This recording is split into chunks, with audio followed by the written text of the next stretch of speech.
Yesaya 8. Anak Nabi sebagai tanda.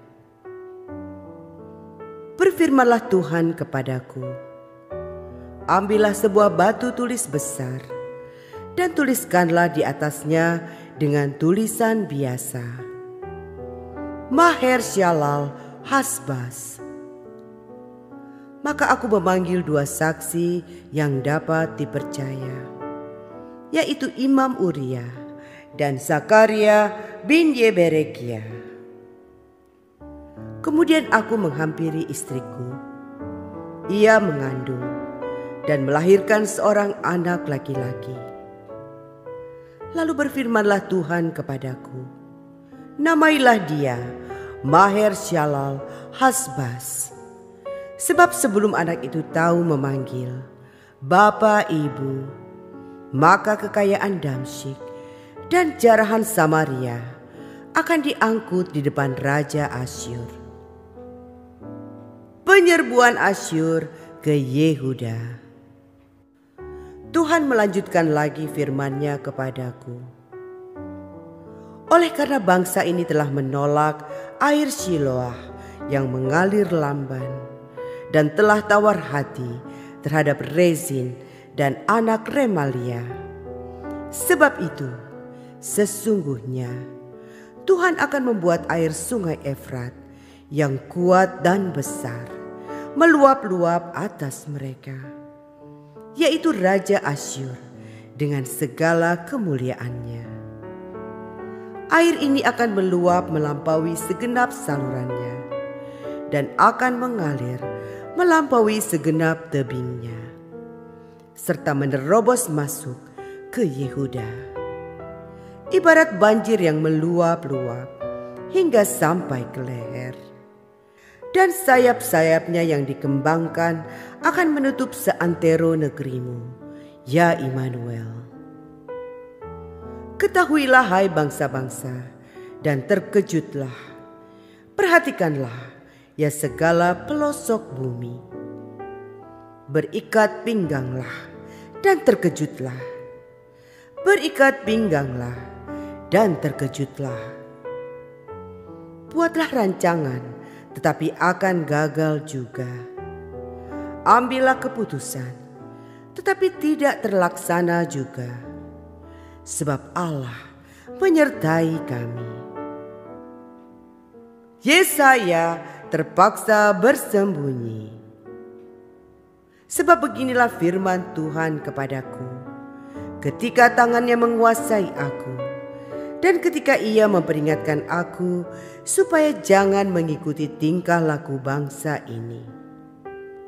Jangan sebut persepakatan segala apa yang disebut bangsa ini persepakatan, dan apa yang mereka takuti janganlah kamu takuti, dan janganlah gentar melihatnya. Tetapi Tuhan semesta alam, dialah yang harus kamu akui sebagai yang kudus. Kepadanyalah harus kamu takut, dan terhadap dialah harus kamu gentar.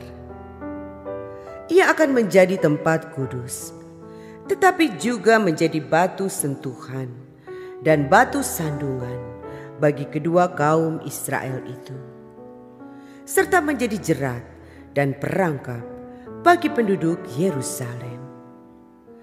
Dan banyak di antara mereka akan tersandung, jatuh dan luka parah, tertangkap dan tertawan.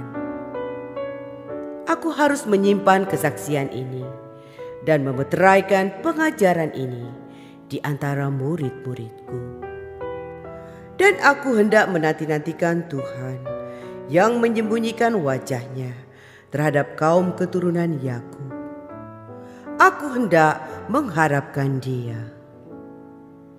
Sesungguhnya aku dan anak-anak yang telah diberikan Tuhan kepadaku adalah tanda dan alamat di antara orang Israel dari Tuhan semesta alam yang diam di gunung Sion. Dan apabila orang berkata kepada kamu, mintalah petunjuk kepada arwah dan roh-roh peramal yang berbisik-bisik dan komat kamit, maka jawablah, bukankah suatu bangsa patut meminta petunjuk kepada Allahnya? Atau haruskah mereka meminta petunjuk kepada orang-orang mati bagi orang-orang hidup? Carilah pengajaran dan kesaksian. Siapa yang tidak berbicara sesuai dengan perkataan itu, maka baginya tidak terbit fajar. Mereka akan lalu lalang di negeri itu, melarat dan lapar. Dan apabila mereka lapar, mereka akan gusar dan akan mengutuk rajanya dan Allahnya. Mereka akan menengadah ke langit dan akan melihat ke bumi, dan sesungguhnya hanya kesesakan dan kegelapan, kesuraman yang menghimpit, dan mereka akan dibuang ke dalam kabut. Kelahiran Raja Damai. Tetapi tidak selamanya akan ada kesuraman untuk negeri yang terhimpit itu. Kalau dahulu Tuhan merendahkan tanah Zebulon dan tanah Naftali, maka di kemudian hari Ia akan memuliakan jalan ke laut, daerah seberang sungai Yordan, wilayah bangsa-bangsa lain. Yesaya 9. Bangsa yang berjalan di dalam kegelapan telah melihat terang yang besar. Mereka yang diam di negeri kekelaman, atasnya terang telah bersinar. Engkau telah menimbulkan banyak sorak-sorak dan sukacita yang besar. Mereka telah bersukacita di hadapanmu, seperti sukacita di waktu panen, seperti orang bersorak-sorak di waktu membagi-bagi jarahan.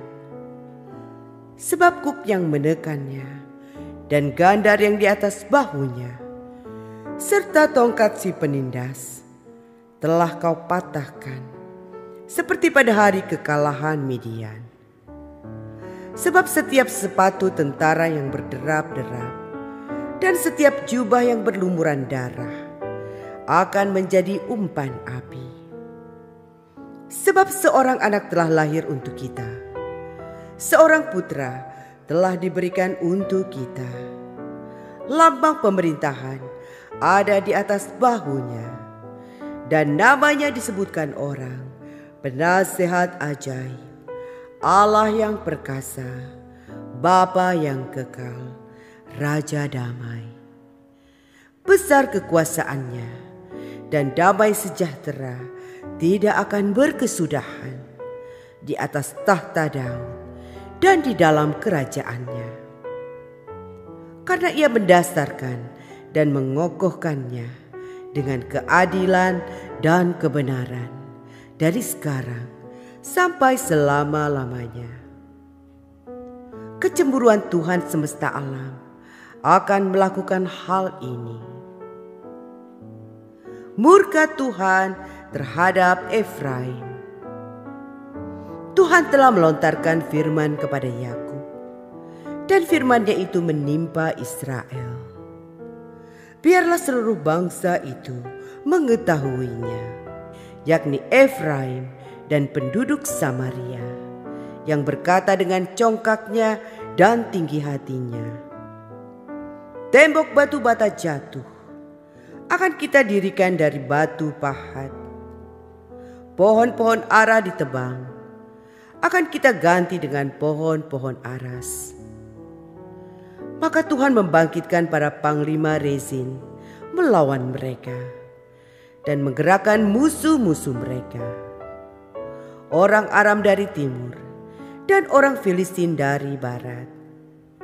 Mereka menelan Israel dengan mulut yang lebar.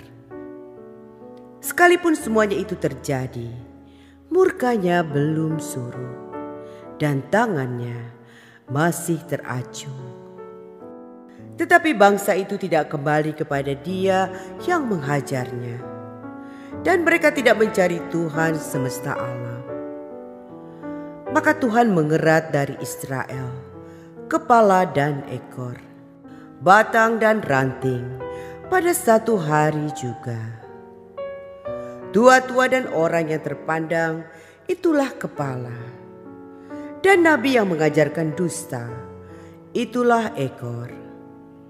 Sebab orang-orang yang mengendalikan bangsa ini adalah penyesat, dan orang-orang yang dikendalikan mereka menjadi kacau. Sebab itu Tuhan tidak bersuka cita karena teruna-teruna mereka, dan tidak sayang kepada anak-anak yatim dan janda-janda mereka. Sebab sekaliannya mereka murtad dan berbuat jahat, dan setiap mulut berbicara bebal. Sekalipun semuanya ini terjadi, murkanya belum surut dan tangannya masih teracung. Sebab kefasikan itu menyala seperti api yang membakar habis putri malu dan rumput, lalu membakar belukar di hutan sehingga tonggak asap berkepul-kepul ke atas.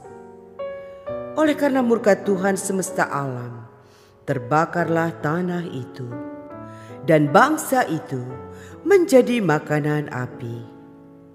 Seorang pun tidak mengasihani saudaranya. Mereka mencakup ke sebelah kanan, tetapi masih lapar. Mereka memakan ke sebelah kiri, tetapi tidak kenyang. Setiap orang memakan daging temannya. Manasye memakan Efraim, dan Efraim memakan Manasye, dan bersama-sama mereka melawan Yehuda. Sekalipun semuanya ini terjadi, murkanya belum surut dan tangannya masih teracung.